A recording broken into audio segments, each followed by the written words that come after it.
Eu atravessaria um deserto sem água na botija. Eu cruzaria o oceano inteiro num barquinho de mim. Mas se estiveres do meu lado, tudo isso eu faria.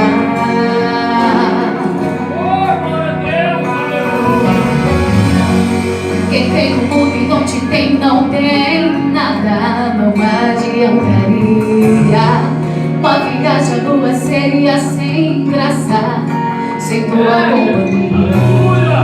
Mas se estiveres do meu lado, o impossível eu faria. Sabe por quê? Tua presença vale mais que tudo, e eu me recuso a viver sem ti. Tua presença é o meu sustento, o ar que eu respiro. Não vivo sem ti. Oh Jesus, que a tua presença venha invadir este lugar. Sem a tua presença não somos nada. Quem tem o mundo e não te tem, não tem nada, não adiantaria. Uma viagem tua seria sem graça, sem tua companhia. Mas se estiveres do meu lado, o impossível eu faria.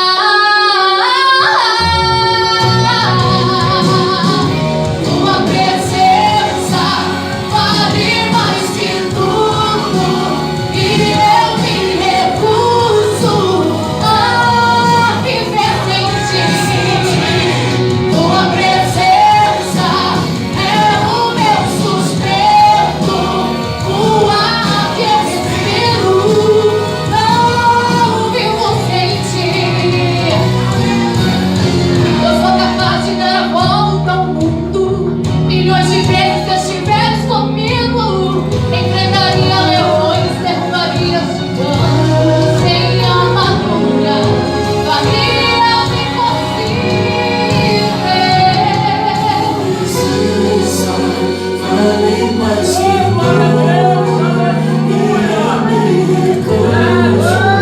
Ah, viver sem ti.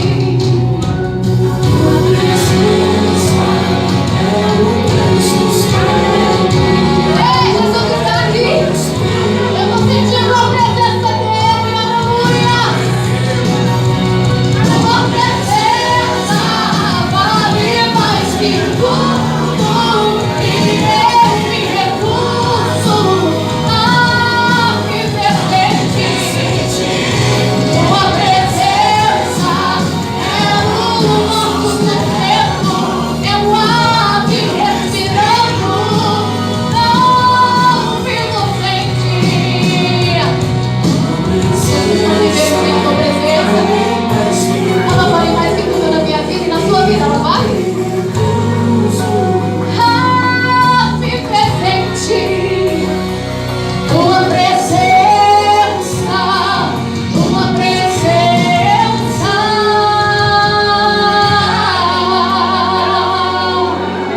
Abram a Bíblia no livro de Atos, livro histórico do Novo Testamento, livro de Atos, no capítulo de número 5. Deus eterno, soberano. Glória a Deus. Livro-se no conselho um certo fariseu chamado Gamaliel, doutor da lei, venerado por todo o povo, mandou que por um pouco levasse para fora os apóstolos. Versículo 38. E agora digo-vos daí de mão a estes homens, deixai-os, porque se este conselho ou esta obra é de homens, se desfará, mas se é de Deus, não podereis desfazê-la, para que não aconteça, serdes também achados combatendo contra Deus. Amém. Feche seus olhos. Glória a Deus. Espírito Santo, nós te louvamos, te agradecemos e pedimos, Senhor, que o Senhor fale conosco, acima de todas as coisas, que a palavra do Senhor vem de encontro aos nossos corações. Amém. Eu agradeço a oportunidade. Amém. Os irmãos poderem sentar. Desde já eu quero agradecer ao irmão Marcos que nos fez o convite. Glória a Deus. Marcos Luiz. Aleluia. Deus abençoe o pastor Ademir, Deus abençoe o pastor Lázaro, Deus abençoe os irmãos, Deus abençoe toda a igreja, os irmãos que estão participando conosco nessa noite. E para resumir o versículo que eu li, é o seguinte: a Bíblia diz que havia muita contenda no meio do povo ali, no meio do povo de Judá, os homens daquela época. E ele diz: leva os apóstolos para fora que eu quero dar uma palavra para vocês. E aí, enquanto eles estão conversando, Gamaliel diz o seguinte: se essa obra ao qual esses homens estão pregando, se essa obra ao qual esses homens estão anunciando for dos homens, essa obra simplesmente acabará. Mas eu digo para vós então, que se essa obra, ela for a obra de Deus, que vós não podeis ficar contra essa obra, porque essa obra ela vai prosperar. Então, para que nós não encontremos lutando contra Deus, deixai que esses homens continuem fazendo o que eles estão fazendo. Irmãos, essa obra é a nossa igreja, é a nossa chamada, é a nossa escolha que nós escolhemos para que nós venhamos viver uma vida segundo o propósito e segundo o chamado de Deus. E eu quero dizer para os irmãos que eu quero falar desse propósito, eu quero falar dessa chamada, eu quero falar daquilo que Deus escolheu para mim e para você viver, que é a presença, que é a glória, que é o poder de Deus nas nossas vidas. Irmãos, Deus ele teve um propósito desde a nossa criação. Desde o início, desde a nossa chamada, desde quando Ele colocou no seu coração de criar homens e mulheres, homens igual a Ele, homens que pudessem descender e que pudessem se parecer com Ele. Mas o propósito de Deus era que se nós parecêssemos com Ele e também que nós pudéssemos ser amigos dEle. E a Bíblia diz que então Deus ele cria Adão. E Deus ele cria Adão de uma forma tão perfeita que ele diz que ele se parecia com Deus. Então o princípio de todos os homens, o princípio da nossa geração, o princípio de nós era Adão. E Adão se parecia com Deus. E para nós significa que nós nos parecemos com Deus, que nós somos a semelhança de Deus, que nós somos um povo que foi escolhido e separado para que nós pudéssemos ser eleitos por Ele.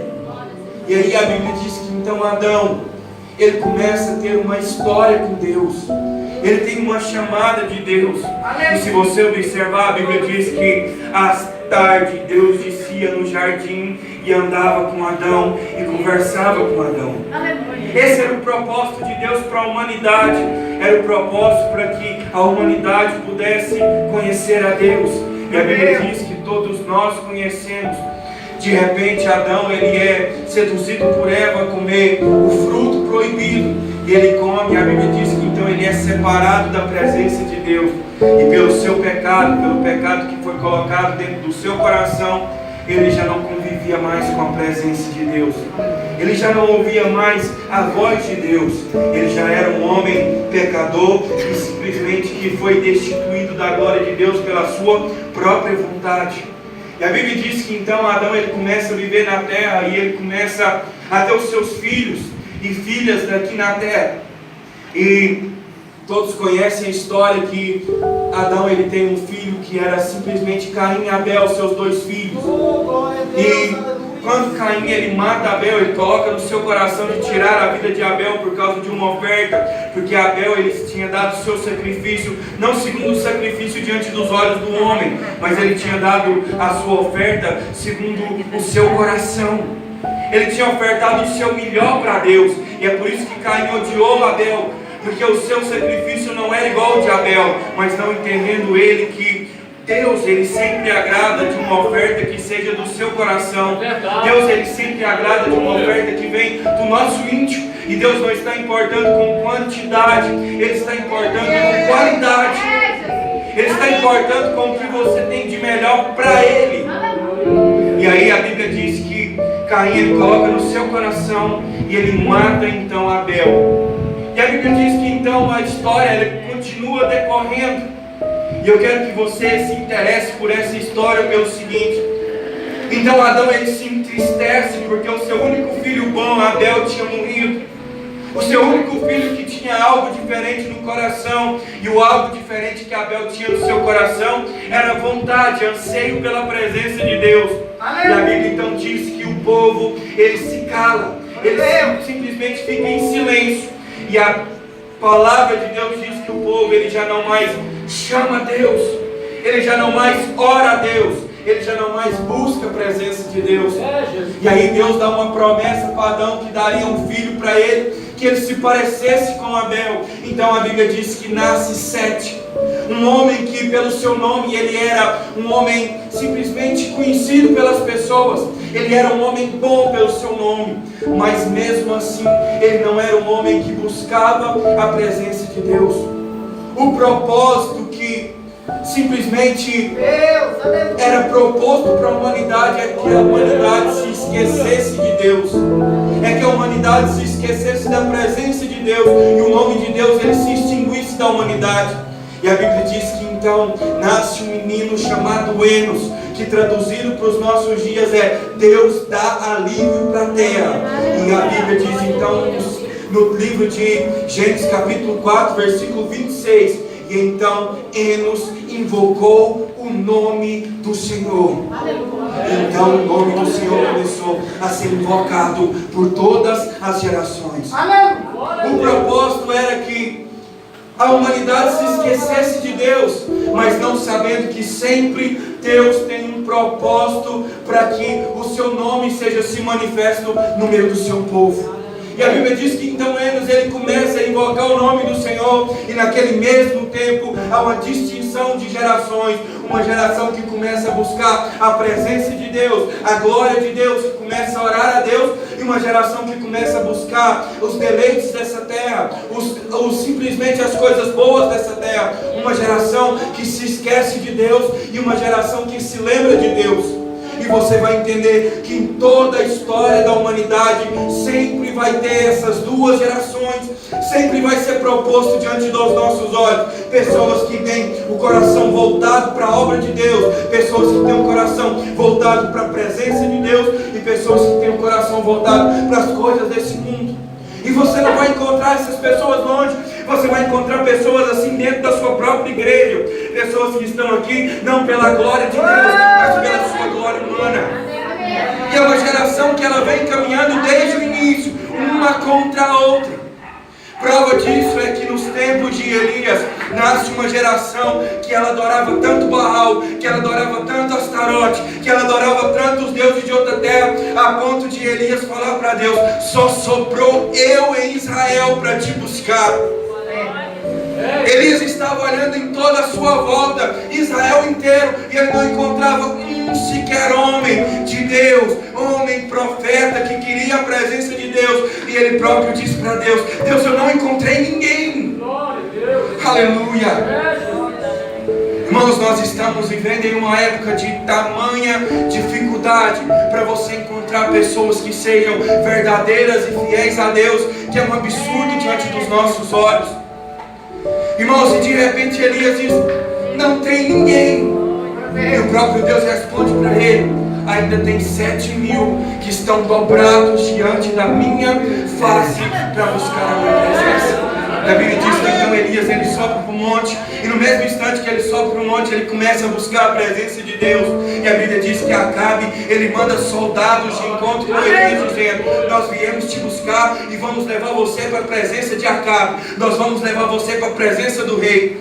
E a Bíblia diz que Elias responde para o exército de Acabe o seguinte: se eu sou homem de Deus, caia fogo do céu e queima todos esses soldados. E a Bíblia diz que queimou o capitão e os seus 50 homens que estavam para defrontar Elias. E é por isso que eu separo que sempre houve uma geração que buscava a presença de Deus, uma geração que, como Elias dizia: eu sou homem de Deus. e uma geração que estava pronto para destruir o propósito de Deus na terra. Irmãos, e isso conviveu em todos os dias, em todas as gerações. Você vai encontrar as pessoas se levantando contra a obra de Deus e as pessoas se levantando a favor da sua obra. Homens que colocavam no seu coração buscar a presença de Deus. E a Bíblia diz que depois de tudo isso acontecer, nasce Jesus de Nazaré. E ele veio trazer o maior propósito de Deus para os nossos dias. O maior propósito de Deus para a nossa geração. Jesus, ele começa a anunciar, ele começa a pregar transformação de caráter, transformação de vida. Nessa noite é maravilhoso nós estarmos aqui, como nós podemos olhar as pessoas adorando a Deus, como aquele irmão que adorou a Deus, que a gente conhecia ele, e vemos que houve uma transformação de Deus na sua vida. E quando ele adora a Deus, nós vemos uma presença de Deus real na sua vida. E aí Jesus começou simplesmente a manifestar a sua presença e a dizer o seguinte: se vocês querem se aprofundar nas coisas de Deus, eu vim aqui para trazer as coisas de Deus por meio de vós. É verdade. Eu vim aqui para trazer mudança de caráter. Eu vim aqui para trazer salvação. Eu vim aqui para trazer cura. Eu vim aqui para trazer milagre. Eu vim aqui para que vocês possam conhecer o propósito de Deus para vocês. É verdade. Aleluia. Não se deixe levar pela fama que está sendo anunciada nos nossos dias.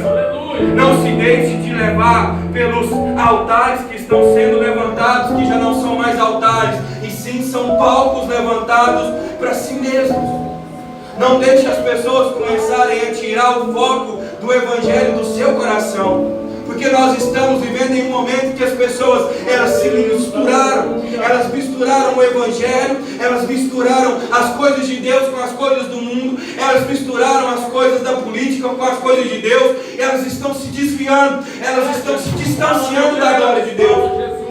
Irmãos, Jesus, ele maior do que Davi, e ele será muito maior do que Salomão. A sua riqueza vai ser ajuntada em Israel, e nós seremos conhecidos como uma potência mundial. Engano deles, eles esqueceram que Jesus, ele veio para trazer prosperidade no caráter humano. Ele veio para trazer riqueza e prosperidade de dons espirituais.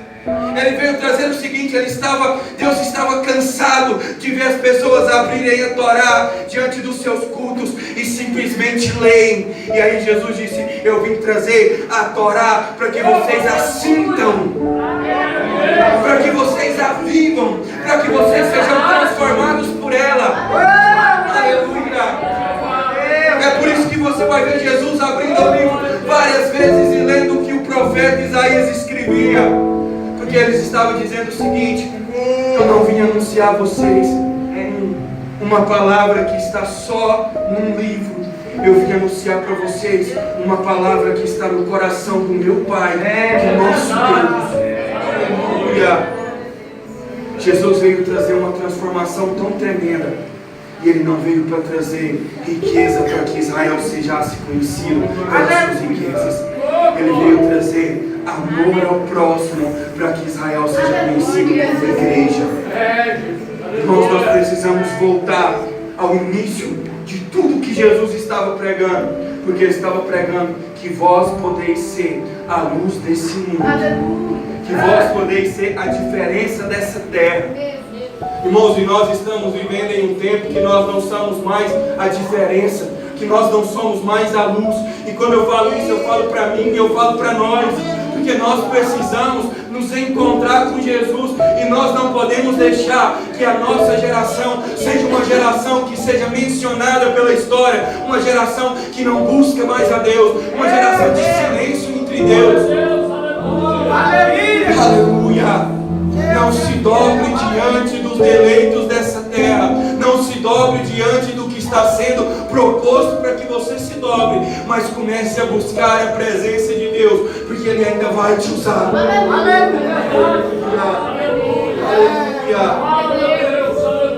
O poder de Deus vai ser se manifestado por uma geração que busca a sua presença. É por isso que eu digo para os irmãos que sempre haverá duas gerações. Que sempre haverá pessoas que vão estar caminhando em direção contrária a todo o propósito de Deus. Mas nós precisamos acordar. Irmãos, nós precisamos abrir os nossos olhos. Aleluia. É incrível diante de nós o quanto que o Evangelho está sendo usado para que as pessoas possam ganhar dinheiro. Irmãos, vocês veem em televisão, vocês que conhecem, vocês veem cantores famosos, que os seus shows já não são mais para adorar a Deus, mas que valem 200 mil reais, e você vê isso diante do mundo gospel, que já não é mais considerado para Jesus um mundo que é segundo o seu coração. E nós estamos andando com esse mundo, nós estamos andando com esse mundo. Irmãos, as pessoas já não querem mais colocar o seu coração longe da glória desse mundo.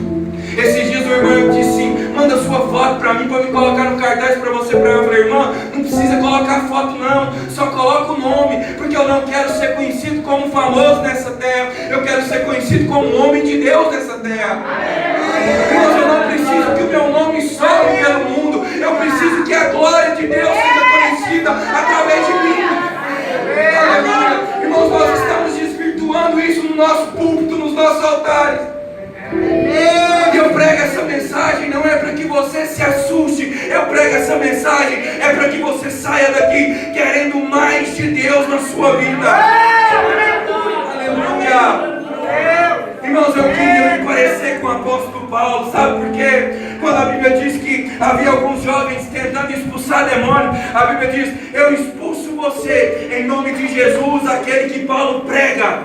E aí o demônio disse: Jesus eu conheço, Paulo também, mas vocês eu não conheço. Irmãos, um homem conhecido no reino das trevas. O diabo conhecia Paulo, o diabo sabia quem ele era. Ele dizia o seguinte: eu conheço ele, eu conheço Jesus, mas também sei quem ele é, porque a sua mensagem tinha poder, porque a sua mensagem tinha autoridade de Deus, porque ele não estava segundo as coisas daquele mundo. Irmãos, a Bíblia diz que certa vez Paulo está preso e a pessoa começa a dizer para Paulo: Apolo está pregando muito melhor que você, Apolo está anunciando e está arrebatando o corações das pessoas. E aí o apóstolo Paulo diz o seguinte: eu estou preso, mas a palavra de Deus está livre. Deixa Apolo pregar, deixa Apolo anunciar, porque o que ele está fazendo é da palavra de Deus, é da chamada de Deus. Aleluia. A igreja de Corinto estava farta de riqueza, ela estava sendo conhecida pela sua riqueza em muitos lugares. E a Bíblia diz que então Paulo chega diante da igreja e diz: vós estáis fartos, já estáis conhecidos e ricos, mas será que há lugar para que eu e a glória de Deus, a glória de Cristo, habite entre vós? Aleluia. É, Jesus, aleluia. Aleluia. Glória a Deus, aleluia. Eu quero dizer para você que até o fim da nossa história, que até o fim da nossa chamada, vai ter duas gerações. E nós que podemos nos aprofundar na verdadeira geração, nós que podemos conhecer as pessoas anciãs dos nossos tempos e começar a perguntar para elas conselhos. Nós somos ainda a esperança de Deus para essa terra. Deus está esperando homens que sejam conhecidos como Enos, que há um silêncio na terra, mas que eles ainda dobram o joelho e diz: eu preciso te conhecer, não pelos homens, mas por mim mesmo. Irmãos, nós precisamos de homens e mulheres que se levantem em um lugar onde a Bíblia diz que havia 400 anos que a glória de Deus não se manifestava e que o povo ele estava vestindo com as melhores roupas, os fariseus, os sacerdotes. E a Bíblia diz que então João Batista começa a anunciar, e as suas vestes era de pele de camelo, e a sua comida era gafanhoto do deserto. Mas a Bíblia diz que a sua palavra convertia os corações mais duros daquela época. Aleluia. Aleluia. Irmãos, é tão interessante que quando Deus ele levanta João Batista para pregar naquela época, você vai entender que ele nasceu na mesma época que Jesus. Ele era mais velho que Jesus por poucos meses. E na mesma época que João Batista ele nasce, a mesma época que Jesus nasce, e na mesma época que o rei Herodes começa a procurar para matar os bebês daquela época, os meninos anos e até 2 anos de idade, simplesmente João Batista estava ali no meio. Então eu vejo um mover de Deus que a Bíblia não conta, mas um menino que foi criado no deserto. Por quê? Para ser separado de toda a fama, porque ele poderia ser um sacerdote, porque o seu pai era um sacerdote. Ele podia tomar por herança tudo aquilo, mas com aquela matança ele vai para o deserto e ele aprende tudo diferente. Mas ele aprende uma vida cheia de intimidade com Deus. É por isso que quando ele começa a anunciar e ele diz: arrependei-vos porque é chegado o reino do céu, a sua palavra tinha poder, porque ele tinha simplesmente intimidade com a presença de Deus.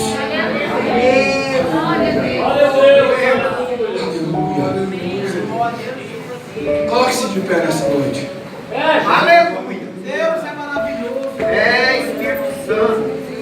Irmãos, nessa noite eu sou só um portador da voz de Deus. Eu só posso pregar para você, mas querer escolher ser a geração que vai ser diferente a partir de agora depende de mim e de você. Irmãos, esse mundo não é para ser misturado conosco. Não se esqueça de que a política vai mudar esse mundo, porque não vai. A única coisa que vai mudar essa geração, a única coisa que vai mudar esse mundo são homens e mulheres de Deus que querem se parecer com Cristo Jesus. Porque, irmão, quando nós nos parecermos com Jesus, esse mundo vai conhecer o mais saboroso propósito de Deus para a sua vida. Feche seus olhos. Aleluia. Feche seus olhos. Deus eterno. Enquanto a Franciele adora, comece a orar ao Senhor. Comece a dizer para Ele: Jesus, eu preciso ser uma geração que te adora de verdade. Um deserto, sem água na botija, eu cruzaria o oceano inteiro, um barquinho de medo. Mas se estiveres do meu lado, tudo isso eu faria.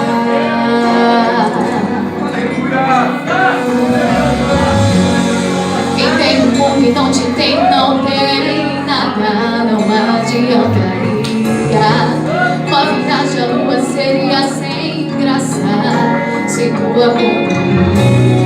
Mas se estiveres do meu lado, o impossível eu faria. Tua presença vale mais que tudo, e eu me recuso a viver sem ti. Tua presença é o meu sustento, o ar que eu respiro, não vivo sem ti. Aleluia. Mais profundo da A sua tua alma. presença é o nosso. Aleluia. Quem tem mundo e não te tem, não tem nada, não adianta nada. Uma viagem à lua seria sem graça, sem tua companhia. Mas se estiveres do meu lado, o impossível eu faria.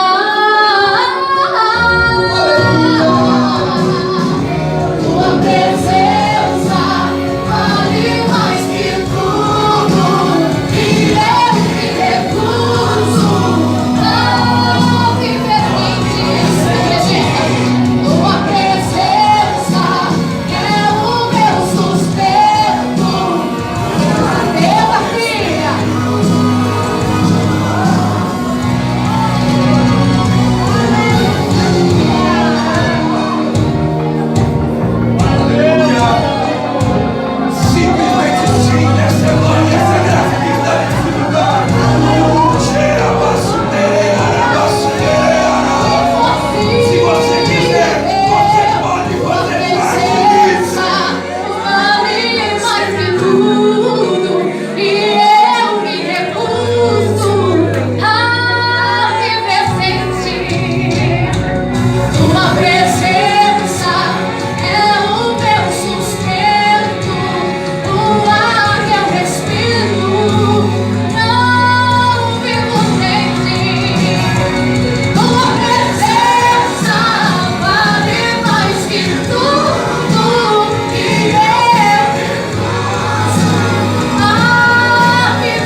saia daqui nessa noite sabendo de uma só coisa no seu coração. Deus te chamou para fazer parte de uma geração que o conhece, que sabe quem Ele é e que ainda vai experimentar os milagres e maravilhas dessa geração. Deus vai usar você para fazer milagre. Deus vai usar você para curar o doente. Deus vai usar você para libertar a sua família. Deus vai usar você para ser diferente nessa terra. Recebe essa graça, essa presença e esse poder da parte do Espírito de Deus. Aleluia. Nós te louvamos e te agradecemos, Senhor, nessa noite, porque nós podemos sentir a sua real presença em nome de Jesus.